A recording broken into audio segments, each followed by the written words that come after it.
This question says, how many grams of nitrogen are in a 3.8 liter container at 385 K and 1 atmosphere of pressure? So in this case, we need to use the ideal gas law. And if you haven't watched the previous question, please do that first. So PV equals nRT, which to briefly review, pressure in atmospheres, volume in liters, N, which is moles in moles. R is a constant, 0.08206 liter atmospheres per mole K, and the temperature has to be in Kelvin. In this case, we're asked for how many grams. Well, we don't see anything here that tells us grams, but we do see moles. If we could find the moles of nitrogen, remember that nitrogen is N2 and its molar mass is 28.02 grams per mole because it's N2, not just N.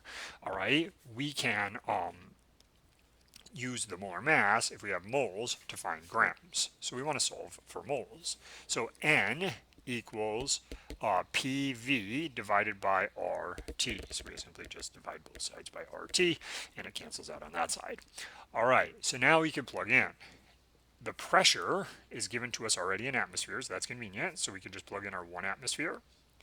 The volume is already given to us in liters, which is 3.8 liters, which is good.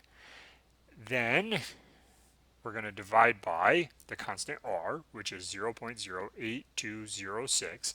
Again, that's liter atmospheres per mole K. I'm not going to write all that every time. And then the temperature, which is already given us in Kelvin, given to us in Kelvin, is 385 K.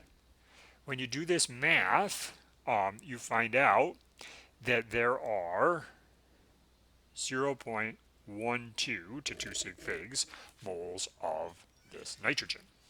Now we need to convert that to grams. So we start with our 0.12 moles times, all right, 1 mole of N2 per 28.02 grams of N2.